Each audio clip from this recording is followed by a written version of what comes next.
The sound of the final buzzer means it's hangover time. So grab a drink and join your host, Alphonse Sidney, for a Miami Heat Beat post-game show.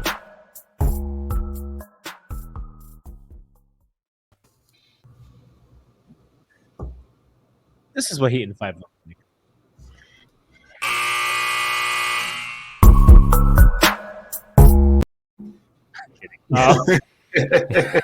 Hangover Time post-game show. Alf is not here. Alf was so disgusted with the offensive performance that Alf said he's just not going to be here. He was not going to be there. He doesn't want to do shit with this team, discuss it with them. So he left the cleanup to me because Alf said it was my fault that this happened because I had to go on Twitter and start a fucking mess. Totally. So not much to say here. Bring me out, Brass. Let's talk about what the fuck happened. Let's laugh at me. Let's introduce our panel of peeps. Yeah, I'll take blame. It happens. That's fine. Fucking asshole. What's up, guys? What's up, Brass? Yo, everybody's mad at me, dude. My mentions are absolutely on fucking fire right now. You fucking bozo. Whatever. It's It my doesn't fault. take away from what you said, though. That's like the best part of it. Brass, you have to tweet so that we can. We'll get to this and then we'll get into what we're drinking. I tweeted out earlier. Tim Bontemps has tweeted out that the 76ers have now upgraded Embiid to doubtful to play tonight with his facial fracture and thumb sprain at the 12:30 injury report. And I just quote tweeted for no reason getting my coffee. I got my coffee late today, and I said, Sixers are a bunch of bozos. I cannot imagine liking this pitiful franchise. What a clown show, man. Embiid and Harden are awful for the sport. So sick of them. And I just hit send, and I didn't think anything of it. I was like, it's just me slandering the Sixers. And everybody, my mentions were, Brass, this is the most my mentions have been on fire since I slandered DeMar DeRozan on the night that he hit the second game winner. Yep. Or the night. I still don't know why you did that, by the way. Because I fucking hate that guy. Kenny, I'm a hater. Fuck these people. I respect it. Fuck love and like. It's Heat 5, man. Who gives a shit? Brass, let's find out what we're drinking. Let's figure this shit out and let's slander.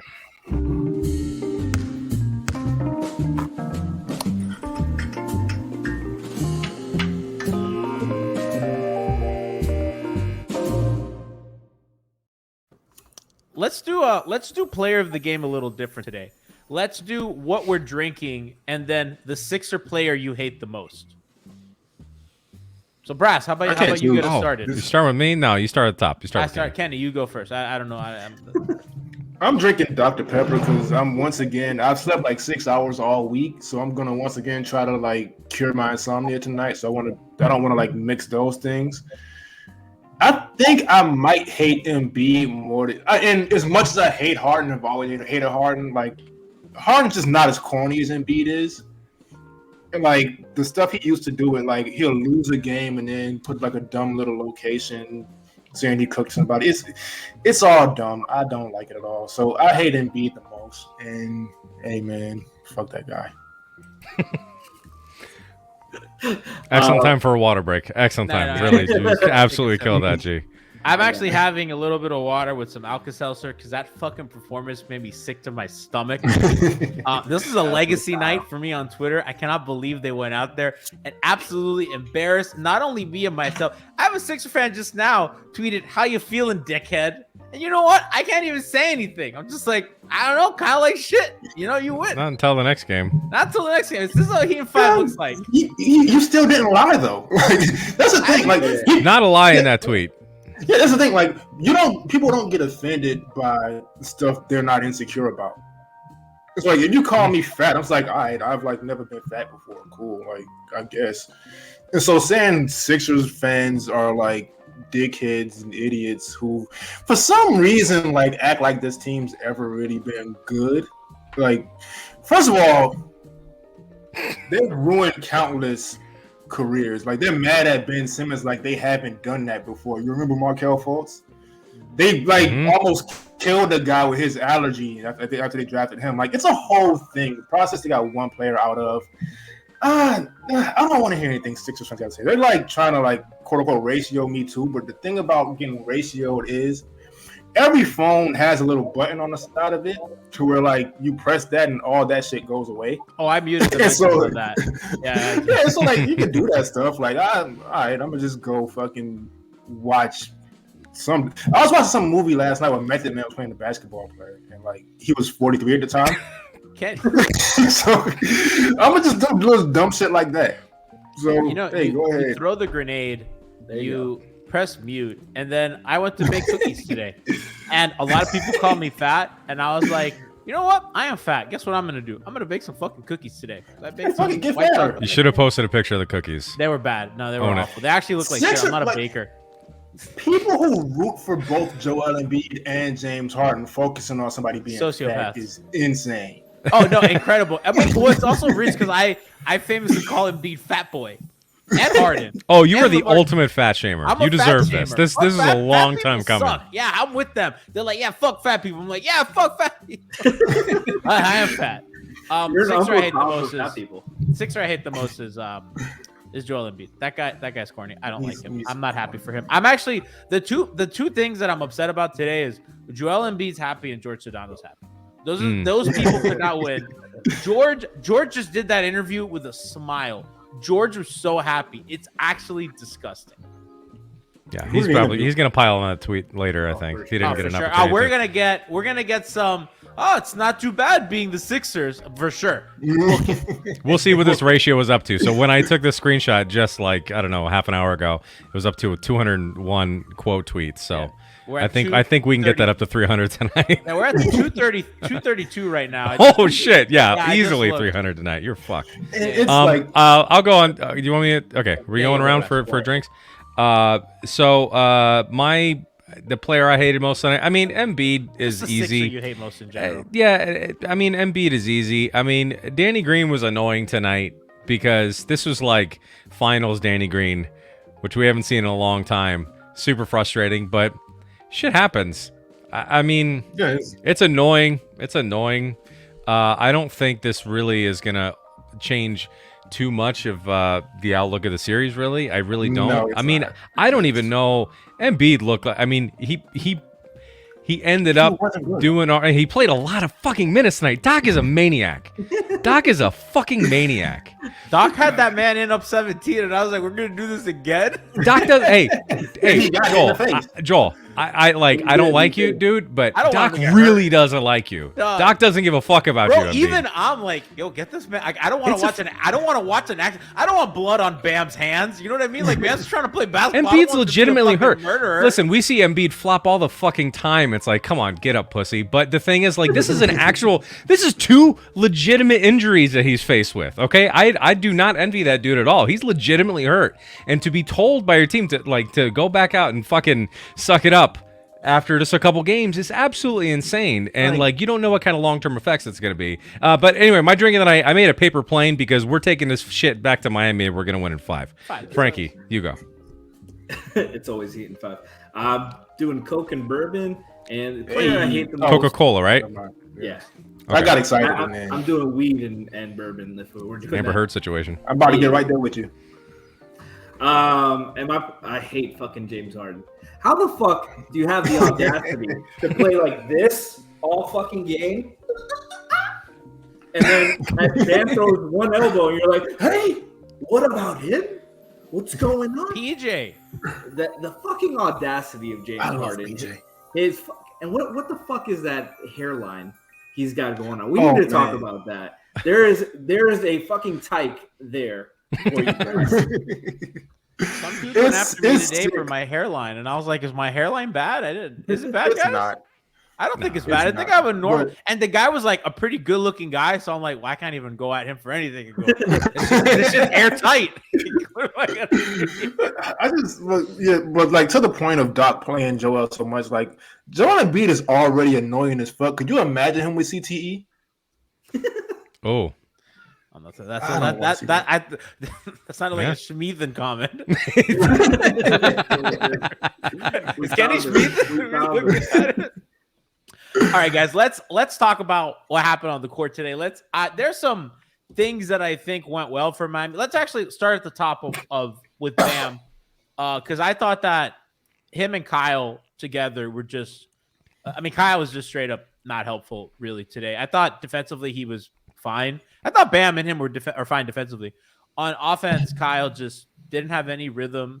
I think he needed this game I think that it's better now than in game 1 against the Celtics, or whatever, when you have home court. Like, I just think that this is the game this is the series to kind of get him going. The Sixers did play drop against him, so I think that he'll get more comfortable and kind of find his legs, but he was not good. And Frankie, I think justifiably, he did not close that game. I don't think he should have. I didn't think he earned it. You said it. And I thought they should have gone depot, and they did. So what did you see from Kyle tonight? How do you see that improving? Because it was, I got to be honest. That's my guy, but he didn't have it. Just the passivity. With him and Bam, like, if you're going to do the two-man game, like, you both need to be a threat. And Bam already struggles with that. And Kyle, you can't be doing that too. You can't be forcing it to him. And when he's not going to drive and he doesn't want to shoot, you got to take the open shots. He took 4 shots tonight. That's way too little. He got everyone took more shots than Kyle. We need him to be aggressive, get going. It took a while for Max and Jimmy to get going as well in the second half, but you need all the help. Your stars need to win you the road games, and Kyle and Bam just didn't have it tonight. The mindset wasn't there. Like you said, I think part of that is with Kyle's rhythm. We know he historically struggles in a first game off an injury. I saw somebody tweet he shoots 32% with extended rest. Most of those coming off first game off an injury. I think once he gets his rhythm back, he'll be okay. They waited a little too long to get Jimmy back in that game, and they kind of lost the momentum. But I think they'll be fine. The Sixers had a ridiculous fucking shooting game. The Heat shot 5 of 15 on uncontested shots. Sixers shot 7 of 9. The Sixers were also 12 of 25 on heavily contested threes this game. Like, there was just a lot of regression to the mean. They shot really poorly the first few games. They got easier looks with the overhelping on Embiid. I think once you look back at the tape, you see how exploitable Embiid was on defense. Couldn't move his feet, didn't want to move his feet. And as soon as he was able to park inside, he was good. That's the only time he was good. I saw that comment. Says, Lowry looks slower than G's metabolism. But I do want to add to Frankie's point. Like, there was a lot of stuff that went well for the Heat, and I know, like, okay, I'm overly optimistic, quote unquote, guy, but some games just come down to makes and misses. Really, I can't point out too much that the Heat did poorly. Just the shots didn't fall, including the free throws. And then once the Sixers started making like crazy contested shit, I was like, all right, well, it's just not the Heat's night. And so I don't feel any concern about that. I think even if they go crazy like that again, they have to go back to Miami, and then the 2 games that they have to win. I don't think that's going to happen. So I think a lot of the Sixer fans like taking these premature victory laps. Me and Giancarlo Navas are both bookmarking those, and we're going to have a lot of fun with y'all. So, hey, good luck. I think you might want to watch these games a little more detailed and see what's like. Hey, all right, go ahead. Yeah, even when this team slacks offensively, which has happened quite a bit lately, actually. A lot. Yeah. An uncomfortable amount. Defensively, they still are. They can still smother you when it really counts. They went on a crazy run. It was a 21 to something, 21 to 3 or something like that. Yeah. I mean, they went on a big run. They tied it up, and then they let it slip away. And honestly, I never really felt that this game was in too much doubt. I wasn't freaking out too much until they had 4 fouls with 9 minutes to go in the game. Yeah. And I'm like, there you go, because that's gonna be what really takes them out of it, because they need to play really, really hard on defense. You simply cannot do that in Philly when they're in the bonus with 9 minutes to go in a playoff game. You can't defend them like you really want to. And the game kind of slipped away in the end. But like, you just have to make more than 7 fucking threes. I mean, we were 7-30, and like, Danny Green was 7 and 9, I think. I mean, like, that's not a recipe for success. But still, even with the Sixers shooting so well from 3 in this game, they were still held to below 100 points. Their offensive rating, Brass, was only 102.6, which, considering the amount of threes that they shot and the amount of threes that they hit, is pretty insane. I mean, it's a bit below average. Miami's, on the other hand, is a 75 offensive rating, just absolutely putrid in the half court. So you hit the fucking nail on the head with that one. Kenny, what were you gonna say? Yeah, I was gonna say, just looking at this game, also, I'm not discouraged because when you really look at the overall game, aside from just a couple plays here and there, Embiid was actually pretty awful. So was James Harden. So was Tobias Harris, and so they just made shots. That's all it was. Like other guys, Harden was 4 for 11. Yeah, they had bad games. And I don't think Harden was like bad though. Like I wasn't- think the shooting was bad, but like he was really He was kind of fine. attacking the seams. And I thought when he wasn't good was when he was ISOing, but when he was Yeah. playing off Embiid, he looked good. And I Well, think he didn't do shit in the second half again. no, well, that's been the thing against That's Miami been- the whole yeah. He season. also had Yeah. 7 turnovers. Yeah. Yeah, that was the main, like the turnovers Yeah. and the shooting. Yeah, like he wasn't chokes it great. up a lot, which is good. I like to think that he'd have given him the Heimlich because he's definitely choking on something. Miami had no reason staying in that game. Part of it was the turnover difference that they won, and the other part of it was offensive rebounding. Miami just crushed them on the glass, and we've talked about how Philly's just not a good rebounding team. Miami had 10 offensive rebounds. Philly had 8, but a lot of those I feel like were kind of late in the game. I think there's a little cause for concern in that Miami needs to find a little something while Kyle gets better. I don't think Gabe was it tonight. I think Depot probably should play a little more. Caleb Yes. kind of out of the rotation now. I don't know, guys, how we feel about Duncan playing because Max took the 3rd most shots on the team, which there was just too much. And I put this in the chat. There was just a little too much Max Strus, right? And a little too much Gabe Vincent handling pick and roll. Yeah, Brass, you're nodding your head. Like, it's just a little uncomfortable when you have other guys on the court that should be doing these things. Those guys shouldn't be like triggering your offense. Yeah, I agree with the Max thing, but the thing is that the tricky thing about Max is he had countless games in the last month where he looked terrible offensively in the first half, and then completely lit the other team up in the second half. Redeemed yourself. So it's hard. Max is a tough one, man. Max is tough. Although, I think this is a series where you could see Duncan come back. I really do. I wouldn't have been completely shocked, if he came back. PJ only took 1 3 tonight.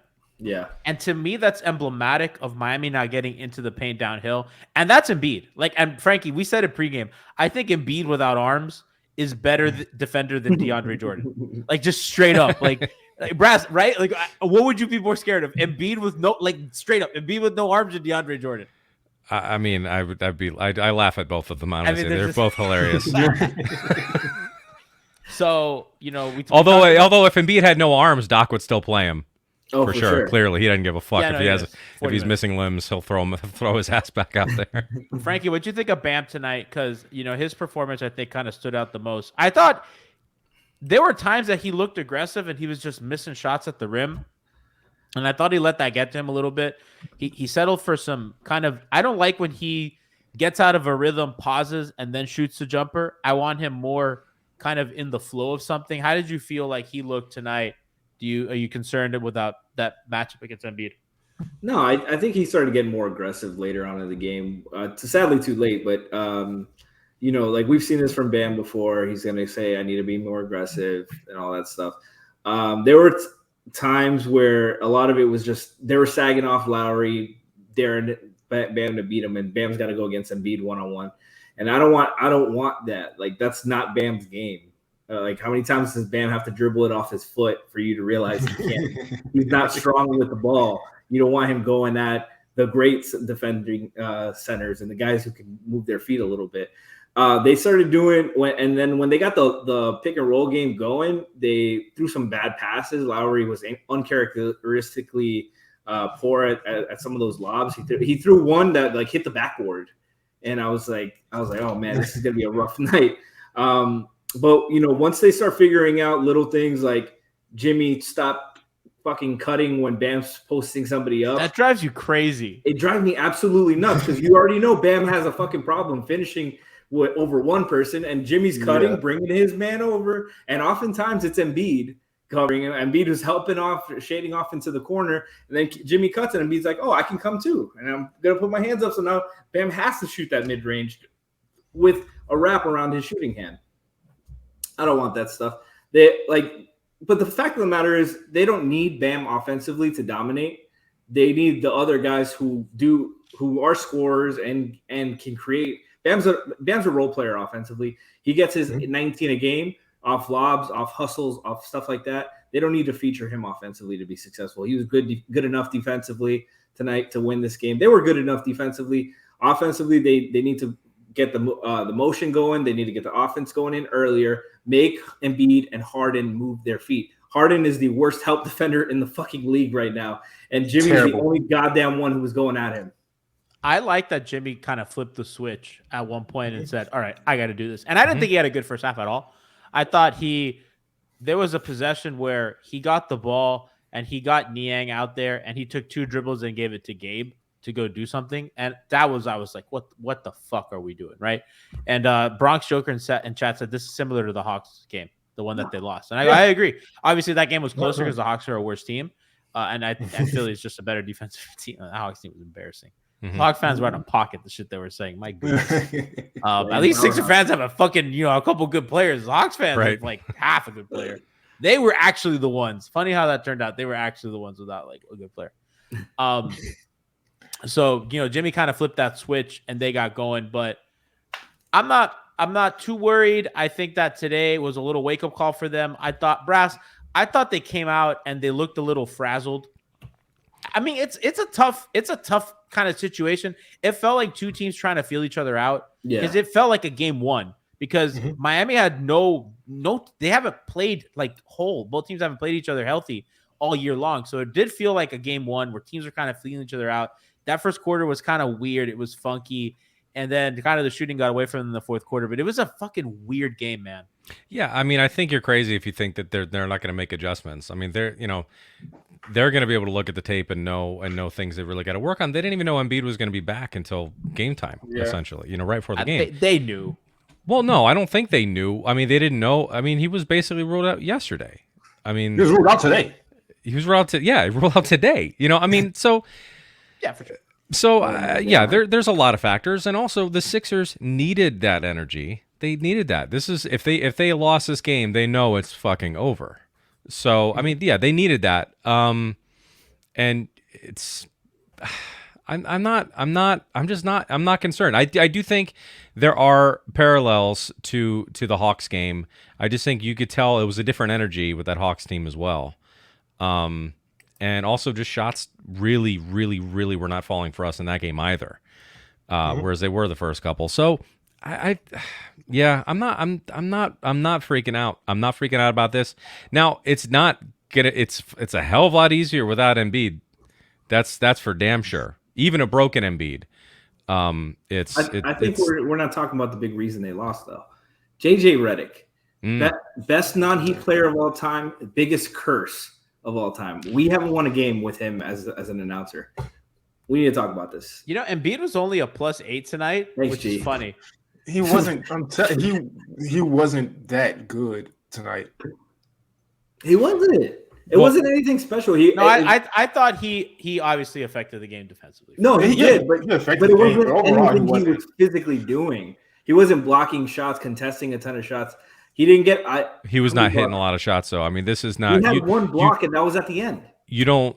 I mean, they really need to win this next one now. Just virtue of because you don't want him to get healthier and healthier. Yeah, I agree. You want to end this series. You really do. We were talking with Brassjazz. We were talking with a friend of ours earlier, and he was like, this is the game you really want to step on their neck. I don't expect them to win, but this is a game that if they do win, it's impressive because of just kind of everything around it. But I'm not mad, man. It happens. I mean, this is what Heat in 5 looks like.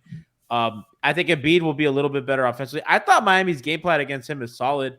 The shade, the help. We talked about it pregame, the way that they were helping off of him, the way onto him, all that stuff. Is my camera. God damn it. My camera's the Heat offense, man. That shit's fire. So yeah, I mean that stuff's gonna change. I think they'll get a little bit more at the rim. Brass, we have a couple clips as we're kind of rounding out the show today. I want to talk about some of the things that did go well, including Jimmy fucking Butler, who was awesome today. He's really the only guy who showed up on offense. I thought Tyler was pretty good too, but let's go through some actions here. So stop it right here, Brass. My favorite thing, and I've talked about it all year, is the empty side pick and roll with Jimmy and a big. And what Miami does is they'll clear out a side. So that means that corner man, if there's a shooter in that corner, that guy cannot tag and come help. When the help comes from the strong side, Jimmy Butler can see where that help is coming from. You know what I mean? Like when that help comes, the weak side, I'm sorry. When that help comes to him, he has time to react and pick it apart. That low man, Brass, you can play it. Dedmon sets the screen. Jimmy all the way to the cup, just walked into it. There's no help. There's no resistance. Play that one more time. It's just so effective to their offense. Screen, slip, boom, easy. And that's what their offense is so good at. Play the next one. We just have one more. Just the Heat run it a ton, and I just wanted to give it some love. Here we go again in the second half. Clear side, clear lane, easy. And play that one more time. And we see, like, Jimmy as a screener, boom, rolls. Jimmy's one of the best rollers. You get him with a head of steam, and Embiid steps up, pops early, knows what he's doing. That's the kind of stuff that you get Miami rolling. That's designed action so that they can kind of feast on guys, and they can kind of separate or kind of control where help comes from, and they can position their movement and their shooters in a way that they're not getting hurt. So a little bit more of that, I think, next game. I think when Kyle plays a little better and gives them a little more offense, I think that's going to help. I think they missed his ability to get downhill. I think he had a couple passes in the first half that I thought were important. But, other than that, I just thought like a flat game. I just wanted to speak this morning. Says, why is G gentrifying Siobhan's segment? I'm just trying to be positive today. It's Friday. We're trying to be positive. Put a fucking Starbucks right in the middle of Bond's pick now. I thought that was the out. Oh my god. So this is a comment someone put up here. Let's see. Ovo Nicholas said, "Can we talk about how the Celtics Bucks game 2 was before ours and the game 3 is after ours? Can someone explain that? Why was there no basketball yesterday?" Because they're traveling. Every team was traveling, and they don't. Bullshit. That's terrible scheduling. I don't mind that because I think the quicker it favors the Heat because it gives Embiid less time. So I actually Heat fans were mad at that, and I was like, "Why are you mad at that? That's actually helpful to us." It's weird.